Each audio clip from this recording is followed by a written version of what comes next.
Now, Nigeria sets $500 export target for its horticulture sector, which experts say is achievable.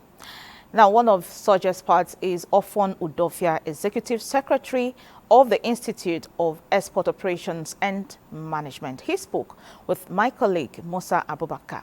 We bring you that conversation. Nigeria's agricultural export sector, particularly horticulture, is showing signs of impressive growth. A recent review by the Produce Export Development Alliance, PEDA, indicates that horticultural exports reached an estimated $248 million in 2023, a significant leap that signals strong potential for future gains, with experts projecting a possible rise to $500 million by 2030.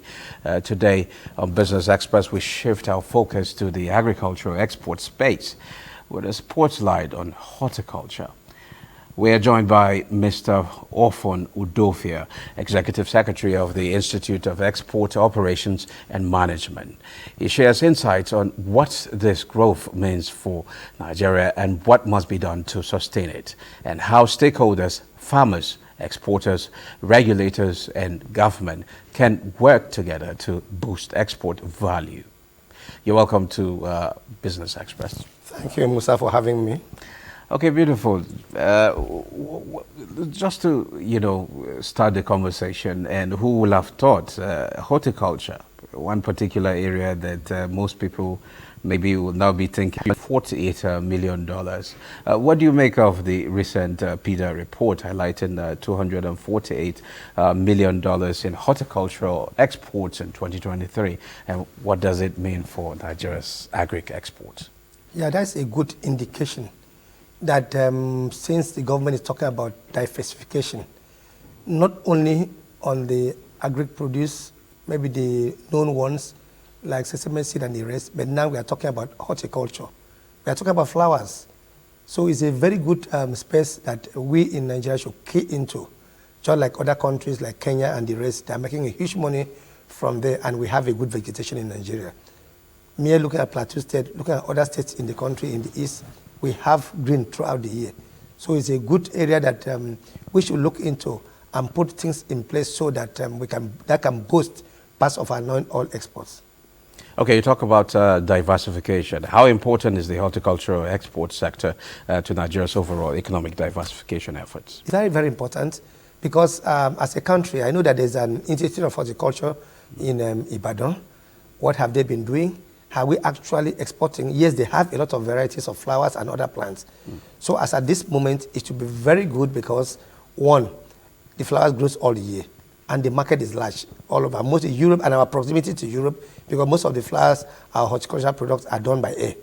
So there's a large opportunity that if we key into it, that will really help us, considering the recent the recent tariff by US and the rest of them. These are needed all over in tourism industry, in the hotels. So it's a huge market for Nigeria. Now, which horticultural products are currently in highest demand on the international market? Yes, like the roses, like the bougainvillea, like the one that's called Horticulture. So many tourist centers, hotels, and the rest use it on daily basis. As they put it, when it withers, they remove it. So they need to replace it. So it's part and parcel of what they are doing. So if we decide, maybe like if you go to Plateau, Jos, you said they have a lot of good roses from Nigeria. And these are exported to Netherlands, they're exported to France, and the rest of them. So there's a huge market. Even if you decide to face only the roses, there's a huge opportunity for Nigeria. But do you see this, the Trump tariff somehow impacted the market? Yes, with the tariff, that doesn't mean we're not living in isolation. And even personally, I wouldn't say I like what Trump is doing, but in a way I also like it. We had the opportunity of AGOA. Why you say you like it? Why I say so? We had the opportunity of AGOA for 25 years. What do we do with it? It was duty-free for Africans. Of course. It was only countries in the Eastern Africa, some parts of West Africa like Ghana and the rest. We were doing nothing with it. So it's good, we should think outside the box. We had that thing for 25 years. That's African growth opportunity. So you're saying we're not doing enough? Yeah, we're not doing enough. So what is the statistics that we have actually exported to US under that? And we have opportunity of doing about 6,500 products duty-free. We didn't use it. So if like the Bible says, if you are competing with footmen, they weary you. Is it when you compete with horses? So this is the time for us to sit up. Maybe the tariff increase will make us to think well. Well, Nigeria said, like the trade minister said, that they are looking at, or we are looking at diversification, and so also to see how we could possibly mitigate the impact of the tariff. But at this point in time, how do we take advantage of our export space? Yes, mainly as you are talking about horticulture, that's just one angle of it. The next one is the trade war between China and America will also help us if we want to take advantage of that. Okay, what steps then? China imports so much soya bean from America, and they are going to at least we pay back to America and say, okay, we want to put a block on it or put a ban. Then that should be an avenue for Nigeria. The issue now, we need to put our house in order. We need to assist farmers. We need to look at input, look at logistics, look at policies that will enable this farmer to take that market. You know, government has no business doing business. So it is the private sector that needs to be encouraged and put things in place that will make us competitive. Now, you know, this conversation is something that we've been having over time, and we keep repeating the same thing. Which way do you think we should go? The way we should go now is that there should be a deliberate effort now. Okay. Yes, okay. We are talking to existing exporters now. What are we doing for the next generation? I keep on saying this. You don't do what you don't know. We should have a deliberate effort of making export a part of our courses in the university. No university in Nigeria is offering export. We can be talking and talking. Musa, you know we've been talking on this. Let's do a deliberate effort, maybe make it a JS course, maybe for 1 or 2 units, so that they will deliberate about it. A lot of children in our university are importing using their phones. Why can't we reverse it? That's one. Then 2, government policies that will support export. There should be more incentive.